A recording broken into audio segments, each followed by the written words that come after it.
Okay, for this lesson we're going to take a look at how to factor using the difference of squares methods.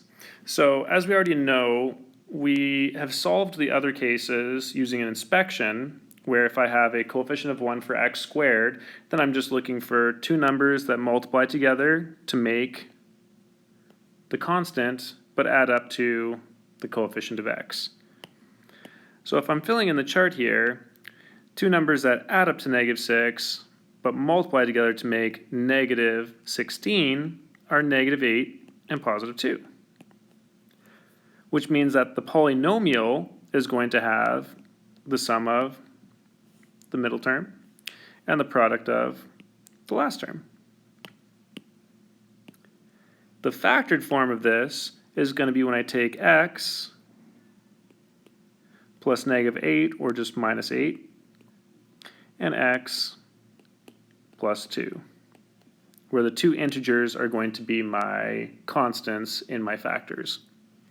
If I do the same thing for the next case, then I can see that it says a sum of -15 and a product of -16.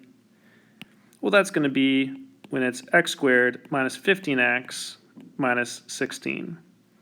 Two numbers that match this are going to be -16 and +1. And so I can say that it's going to be x minus 16 and x plus 1.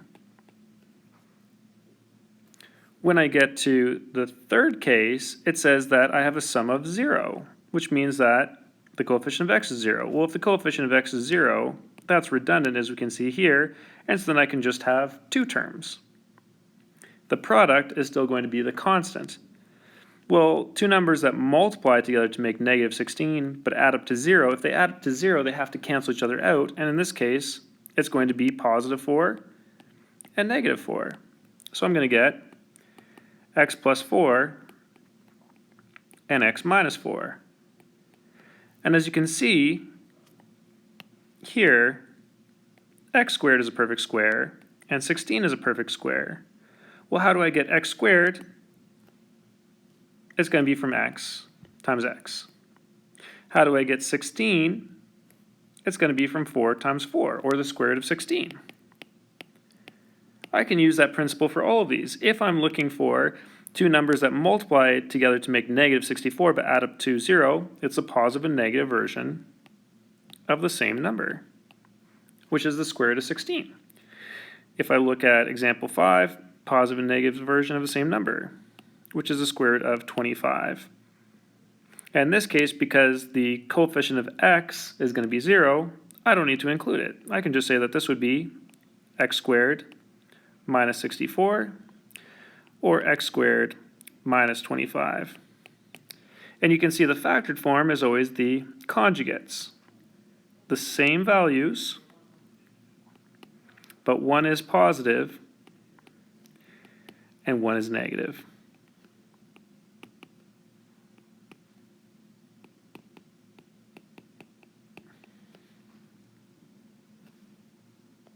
Now, if I keep that pattern going, then all I need to do is I look at these and I say, well, x squared is a perfect square, 9 is a perfect square. Because the middle term has disappeared, then I need two numbers that are the same, just one is positive and one is negative. So in order to do that, I take the square root of x squared, which is x, and I add the square root of 9, which is 3. Then I take the square root of x squared, which is x, and I subtract the square root of 9, which is -3. And I can do the same thing for all these.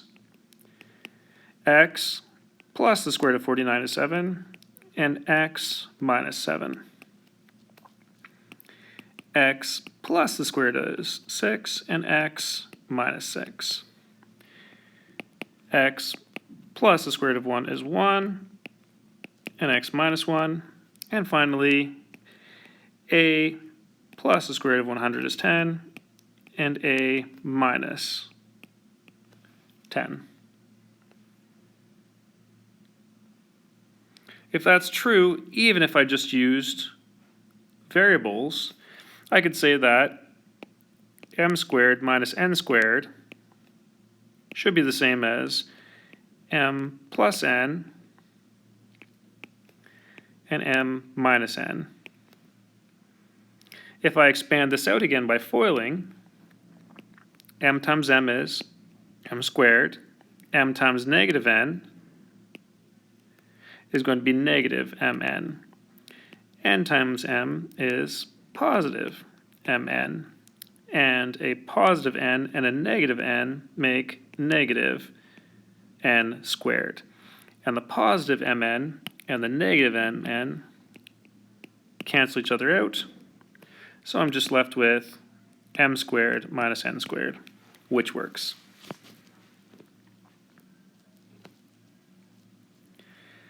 Now, if this is true, whenever it says, why is it that the value of b is 0?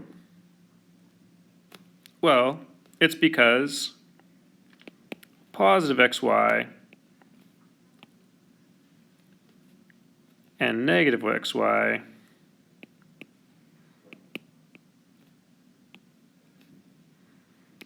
always cancel out to 0.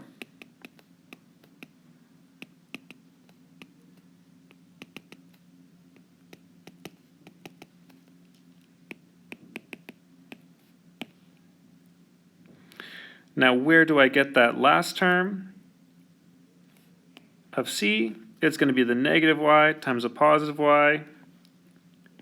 C is equal to the negative version of y squared every single time.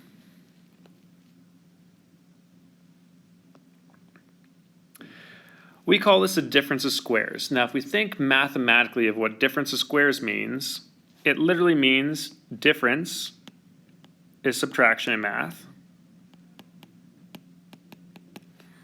and squares means perfect square values.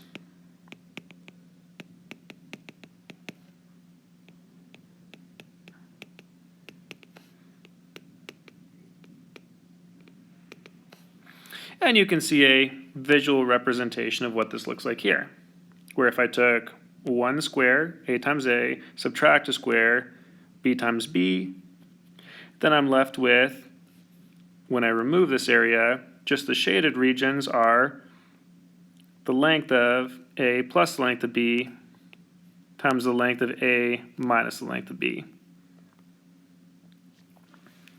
So whenever I'm factoring using the difference of squares method, all I'm doing is the same thing we were doing for the previous examples. I'm looking to see that they're both perfect squares, which they are. They're subtracted from each other, which they are. So it's going to be square root of the first, a, plus the square root of the second, 2. And then a minus 2.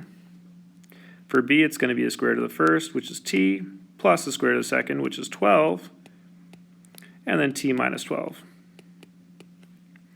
I have square root of x is x, sorry, square root of x squared is x, square root of y squared is y, and then x minus y. And the square root of p squared is p, and the square root of 7 squared is actually just 7, and p minus 7. Now, there's a good point here. It is not possible to factor a sum of squares.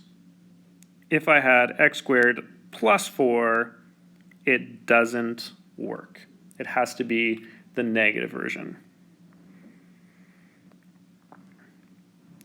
So, anytime that it says factor if possible, remember that not everything is factorable. So when I'm going through these, I need to see, does it meet the criteria? The two biggest pieces of criteria are they both perfect squares for the terms? And is there a subtraction? Or is there a minus in the middle? And I can see right away that, for example, E, there is a plus in the middle. So I would write right away, not factorable.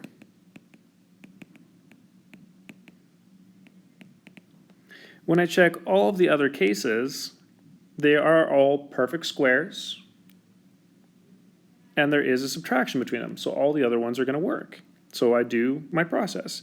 I'm going to take the square root of 16 is 4, and the square root of t squared is t. Square root of 49 is 7. And then it's going to be the negative version, 4t minus 7. For example B, the square root of 81 is 9, the square root of a squared is a, and the square root of 1 is 1. And 9a minus 1. For example C, square root of 100 is 10, and the square root of y squared is y. And 10 minus y. For example D, I take the square root of 36 is 6, the square root of p squared is p.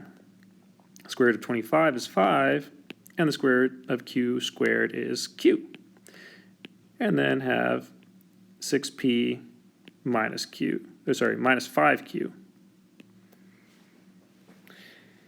And in the last example, F, I'm going to take the square root of 64 is 8, square root of 9 is 3, square root of a squared is a, and square root of b squared is b. And I have 8 minus 3ab.